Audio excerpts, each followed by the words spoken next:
Subukan mo rin yung ganitong chicken soup. Napakagaan sa tiyan at napaka-healthy pa.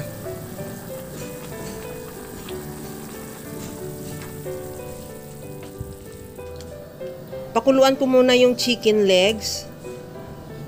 2 chicken quarter yan, hiniwa ko lang sa bali 4. At lagyan ko rin yan ng sibuyas. At maglagay din ako ng puting part ng onion leeks.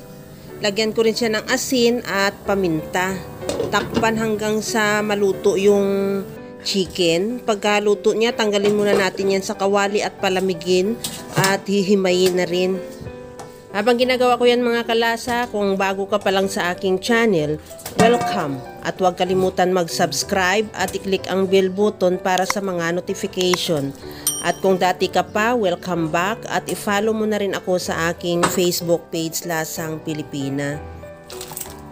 Pagkatapos niyan, ilagay ko na rin yung patatas at carrots. Takpan muna hanggang sa maluto lang din yung patatas at carrots.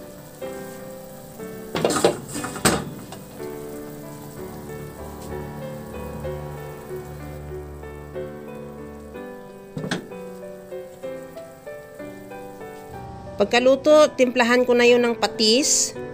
Maglagay na rin ako ng paminta. Hindi muna tayo maglagay ng asin dahil nag-asin na tayo kanina dyan nung pinakuluan natin yung chicken. At ilagay ko na rin yung stem ng celery at yung ating broccoli. Pagkatapos nyan, ilagay ko na rin din yung onion leeks at yung dahon na rin ng celery.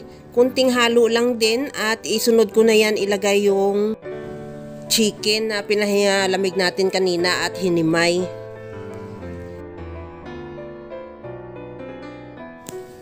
Kunting halo lang at madali lang din naman na maluto yan dahil luto na rin yung ating carrots at patatas. Tikman ko na rin siya at timplahan ko ng liquid seasoning. Depende sa iyo kung anong gusto mo itimpla. Pwede mo siya timplahan ng mga granules na seasoning or asin or magdagdag ka rin ng patis. Pagkatapos niyan, kunting halo lang at ready to serve na yung ating napakasarap na chicken soup na talagang sobra ang healthy at talagang napakagaan sa katawan o sa tiyan. At marami ka nang nakain pero parang napakagaan pa rin ang pakiramdam mo. Kaya mga kalasa, kung nagustuhan mo yung ating video, please like na lang at pakishare na rin sa inyong mga friends. At kung bago ka pa lang sa aking channel, subscribe na at i-click mo na rin ang bell button para sa mga notification. Okay na tong ating chicken soup. Ilipat na lang natin yan sa ating serving bowl at ready to serve na. Kaya mga kalasa, alam ko kayang-kaya mo tong gawin dahil sa sobrang simple at napakadali niya lang lutuin.